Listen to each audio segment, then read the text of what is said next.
நண்பர்களுக்கு வணக்கம். நான் உங்கள் இம்மானுவேல். முன்னதாக நாம் எதிர்பார்த்திருந்ததைப் போலவே முதல் சுற்று தென்மேற்கு பருவமழையானது வலுவிழந்து விட்டது.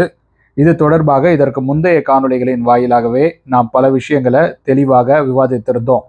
மீண்டும் தென்மேற்கு பருவமழை மேற்கு மாவட்டங்களில், குறிப்பாக கேரளா மற்றும் தமிழக மேற்கு தொடர்ச்சி மலைப்பகுதிகளில், கர்நாடக மாநில காவிரி நீர்பிடிப்பு பகுதிகளில் எப்பொழுது அதிகரிக்கக்கூடும் என்று ஒரு கேள்வியை நீங்கள் முன்வைக்கிற பட்சத்தில் அதற்கு என்னுடைய பதில் என்பது ஜூன் 12ஆம் தேதி வாக்கில் அல்லது அதற்கு நெருக்கத்தில் மீண்டும் தென்மேற்கு பருவமழை தீவிரமடைவதற்கான சாத்தியக்கூறுகளும் அமைப்புகளும் மிக மிக அதிகமாக இருக்கிறது.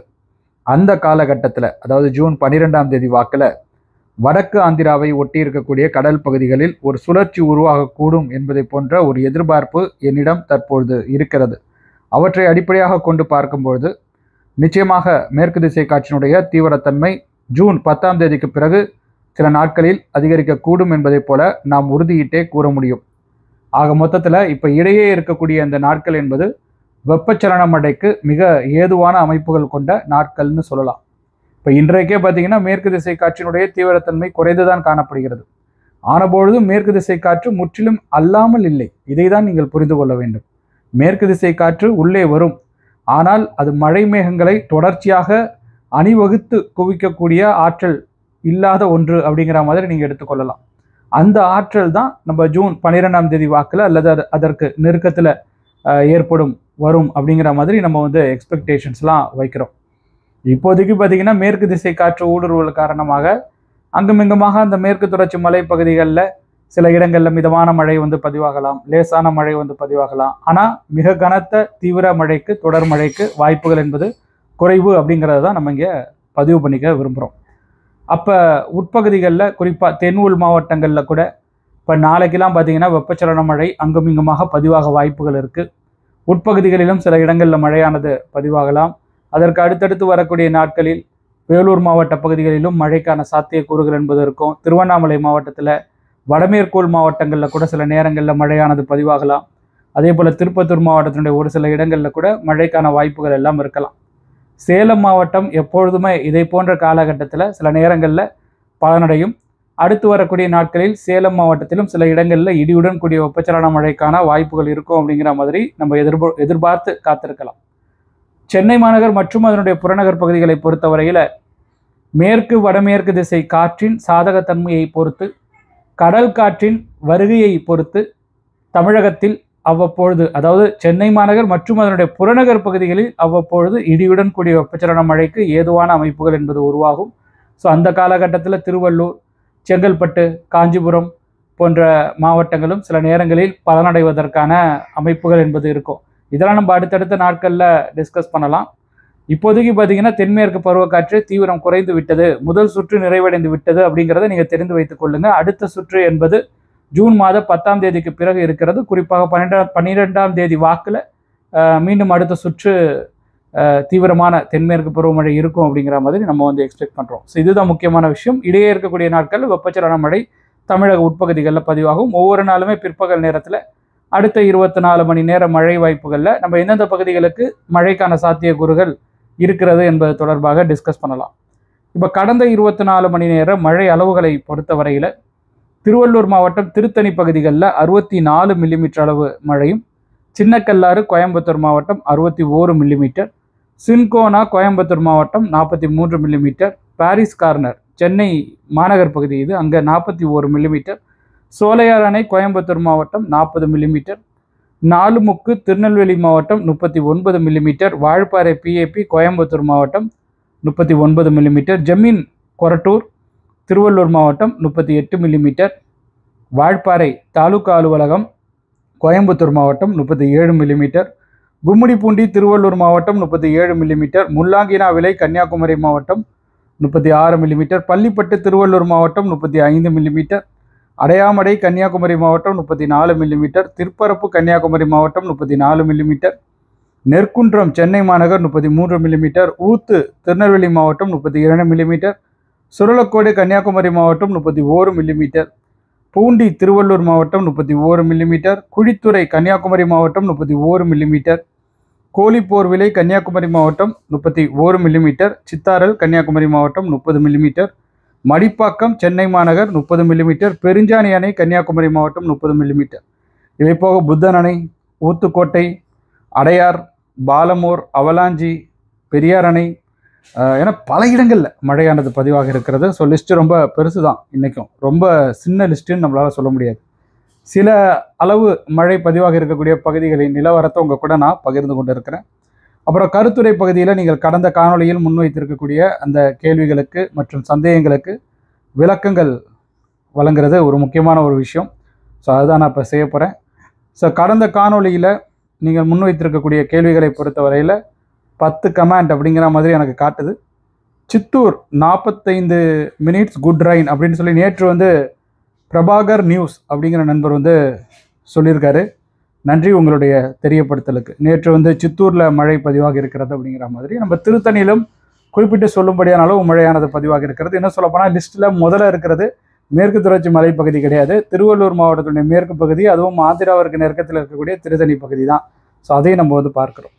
ராம்சாமி அப்படிங்கிற நண்பர் 6/6/2025 நாமக்கல் மேற்கு பகுதிகளுக்கு வாய்ப்பு இருக்கா சகோதரரை? பொதுவாக நம்ம இப்போ வெதர் மாடல்ஸ் காட்டுறதை வச்சு இந்த தேதியில் இங்கே மழை பெய்யும் அப்படிங்கிறத உறுதியிட்டுலாம் சொல்ல முடியாது. பட் நீங்கள் பார்க்குறீங்க, அவ்வளோதான். இந்த கண்டிஷன், இந்த சூழல்லாம் மாறும்பொழுது மழைக்கான வாய்ப்புகள் என்பது இருக்கும். அதாவது உட்பகுதிகளில் மழைக்கான வாய்ப்புகள் இருக்கும் அப்படிங்கிற மாதிரி தான் நம்ம எதிர்பார்க்குறோம். ஸோ அந்த வகையில் நம்ம பார்க்கும்பொழுது அந்த நேரத்தில் அங்கே மழை பதிவாகாதுன்னெலாம் சொல்ல முடியாது. அதே சமயத்தில் எல்லா இடங்களிலும் மழை பதிவாகணும்லாம் சொல்ல முடியாது. ஸோ ஒவ்வொரு நாளுமே அதற்கு முந்தைய 24 மணி நேரத்தில் நம்ம ஓரளவிற்கு கெஸ் செய்தால் இந்த வெப்பச்சலன மழையை நம்மளால் அண்டர்ஸ்டாண்ட் பண்ணிக்க முடியும். வெப்பச்சலன மழை என்பதே அது ஒரு தவம் மாதிரி. அந்த அமைப்பு ரொம்ப சாதகமாக இருக்கணும். அப்போ தான் அந்த வெப்பச்சலன மழை பதிவாகும். ஸோ அதனால தான் நம்ம தினமுமே அதை பிற்பகல் நேரத்தில் நெக்ஸ்ட் 24 ஹவர்ஸ் ரெயின்ஃபால் பாசிபிலிட்டியில் போஸ்ட் பண்ணுறோம். இப்போதைக்கு ஒரு 7 நாட்களுக்கு முன்பாகவே அதை உறுதியிட்டு சொல்ல முடியாது. பட் மழை வாய்ப்புகள் உட்பகுதிகளில் இருக்குங்கிறத மட்டும் நம்மளால் சொல்ல முடியும். இந்த மழையானது அங்குமிங்குமாக தான் பதிவாகும். அதுக்கப்புறம் ராம்சாமி அப்படிங்கிறவர் 2012 அப்படிங்கிற மாதிரி சொல்லியிருக்காரு. அது எதற்காக அதை பகிர்ந்திருக்கிறாரு அப்படிங்கிற மாதிரி எனக்கு தெரியல. ஜோ கார்ட்டூன் தமிழ் அப்படிங்கிற நண்பர் தூத்துக்குடி மாவட்டம் சாத்தான்குளம் மற்றும் உடன்குடி பகுதிகளில் இன்று பகல் முழுவதும் மிதமான மழை பெய்து கொண்டே இருந்தது அப்படிங்கிறத நமக்கு தெரியப்படுத்தியிருக்கிறாரு. நன்றி உங்களுடைய தெரியப்படுத்தலுக்கு. நேற்று நிலவிய நிலவரத்தை தான் அவர் சொல்லியிருக்காரு. இன்றைக்கி வெப்பநிலை உயர தொடங்கி இருக்கோங்கிறதுல எனக்கு மாற்று கருத்துக்கள் கிடையாது. தென் மாவட்டங்களில் உயர தொடங்கி இருக்கிறதோ இல்லையோ, கண்டிப்பாக வட மாவட்டங்களில் வெப்பநிலை உயர தொடங்கி இருக்குங்கிறதுல எனக்கு மாற்றுக்கள் கிடையாது. அதுவும் அந்த வடகடலோர மாவட்டங்களில் பகல் நேர வெப்பநிலை கூடியிருக்கக்கூடும். அகிலா ஜெடி ப்ரோ 800 அரௌண்ட் 8:30 லைட் ஷவர் அப்படிங்கிறத நமக்கு தெரியப்படுத்தியிருக்கிறாங்க. நேற்று தூறல் மழை மாலை நேரத்தில் அங்கே பதிவாக இருக்கிறது. அதுதான் அவங்க சொல்லியிருக்கக்கூடிய தகவலின் வாயிலாக நமக்கு தெரிய வருகிறது. நன்றி உங்களுடைய தெரியப்படுத்தலுக்கு. தொடர்ந்து நீங்கள் இணைந்திருங்க. தொடர்ந்து உங்களுடைய ஆதரவை நமது பக்கத்திற்கு வழங்கி கொண்டிருங்க. Latha Sekar north Chennai heavy rain at 3 அப்படிங்கிற மாதிரி சொல்லியிருக்காங்க. நேற்று வட சென்னையில் கனத்த மழை பதிவாக இருக்குது அப்படிங்கிறத அவங்க தெரியப்படுத்தியிருக்கிறாங்க.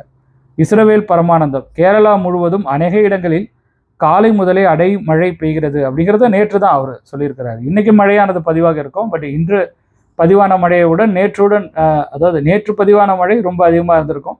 நேற்றுடன் இன்றைக்கு கொஞ்சம் குறைவாக இருந்திருக்கும். அதன் பிறகு பார்த்திங்கனாக்கா மேலும் குறையும். இது இப்படி தான், இந்த அமைப்பே இப்படி தான் இருக்கும். இனி தென்மேற்கு பருவக்காற்றினுடைய வீரியம் மீண்டும் அதிகரித்தால் மழைக்கான சாத்தியக்கூறுகள் உருவாகும். இடையே இந்த தற்காலிக சுழற்சி இந்த மத்திய அடுக்கிலெல்லாம் உருவாகும் பொழுது இந்த கர்நாடக மாநில காவிரி நீர்பிடிப்பு பகுதிகளில் அல்லது கர்நாடக மாநில கடலோர மாவட்டங்களில் சில நேரங்களில் கனமழைக்கெல்லாம் வாய்ப்புகள் உருவாகும். அதே போல தான் கேரள மாநில வடக்கு கடலோர மாவட்டங்கள் மற்றும் அதனை ஒட்டியிருக்கக்கூடிய மேற்கு தொடர்ச்சி மலைப்பகுதிகளுக்கும் இந்த சாதகத்தன்மை என்பது சில நேரங்களில் இருக்கிறது. அதாவது அந்த ஆக்டிவான ஸ்பெல் இல்லாதப்போ கூட இடையே இந்த மாதிரிலாம் மழை பதிவாகும். ஸோ அது எப்படி நடக்குதுங்கிறத பார்க்கலாம். பட் ஆக்டிவ் ஸ்பெல்லுங்கிறது இனிமே தென்மேற்கு பருவக்காற்று ஒரு அடுத்த சுற்றுங்கிறது நமக்கு ஜூன் மாதம் தான். ஜூன் மாதம் 10ஆம் தேதிக்கு பிறகு வரக்கூடிய நாட்கள் தான். சதீஷ் ராக்கி குட் ஆஃப்டர்நூன் தம்பி, how are you? Thanks. Sri Lanka Batticaloa தூரல் சாரல் ரைன் எப்போ தம்பி?